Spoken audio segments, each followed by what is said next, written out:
Hey, what's up everybody? Welcome back to Football Therapy with me, your host Jan. Today we're going to be talking about Mateo Kovačić of Chelsea FC, but before we get into that, if you're a returning visitor and you enjoy my content, please hit the subscribe button and the bell notification button, because apparently that helps. Chelsea may have a transfer ban, but they are expecting new boy Christian Pulisic to arrive this summer, and also it looks like they've just secured the signature of Mateo Kovačić to join the club full-time. Full-time? Is that the term? Permanently. Yeah, we'll go with that. Now, Kovačić splits opinion between football fans, and in this video, I want to give mine. Firstly, the transfer fee. It does look like this transfer fee can raise up to £45 million, which, you know what, for a player who I think is really quality, which I'll sort of get into, is actually a really good price. If you look at people like Fred, who Manchester United bought for £52 million, 45, or raising up to 45, it just seems like a good deal to me. Now, firstly, the biggest criticism of Kovačić is his offensive output. If you're gonna play him in a way where you rely on him to score goals or assist more, then it's not gonna be great, because that's not really his game. It's definitely something that he should develop regardless. I feel like any player on the pitch should be able to score a goal.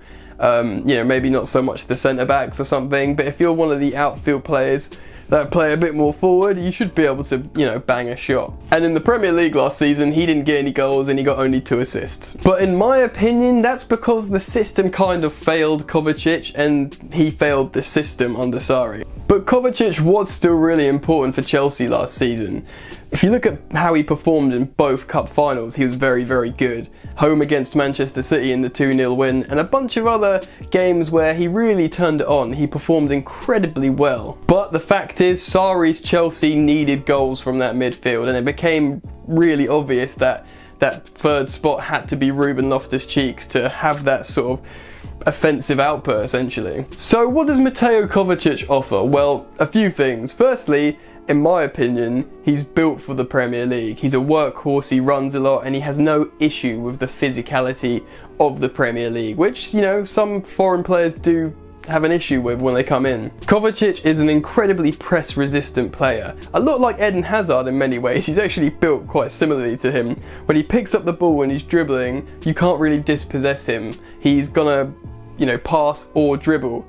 He's a very good dribbler actually as well, so when he picks up the ball, he's incredibly good at ball progression. There's actually few players in the league that are better than him at that. If he's in possession, he's picked up the ball, when he knows what to do, he's the man to sort of take the ball with him. He's very good at combinations like 1-2s, and he can put in some defensive work himself.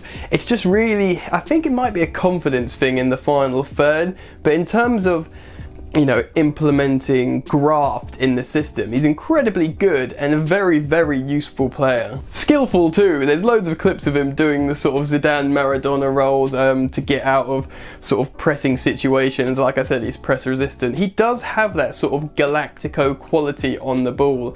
If he scored like 5 goals last season, everyone would be talking about him. It's because people actually haven't seen him score, but on the ball and even off the ball, his tactical awareness is very good. Now, compare all these attributes I've just discussed. Him being press resistant, tactically aware, an incredibly good dribbler, good at 1-2s, good at ball progression, You compare all those things to, say, Bakayoko or Drinkwater. I don't think Chelsea should be, my opinion, playing these players. I know there's an argument for Bakayoko having a good spell at AC Milan and maybe one day he could do something at Chelsea, but personally I prefer Kovačić a lot more.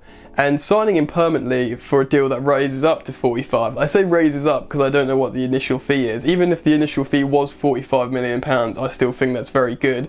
But if you compare him to these other players, I think he's incredibly important. And if you look at the fact how Ruben Loftus-Cheek is injured, our midfield will need to rotate. I can imagine Frank playing 3 midfielders. For me, it's a no-brainer. You buy Kovačić. If they wanted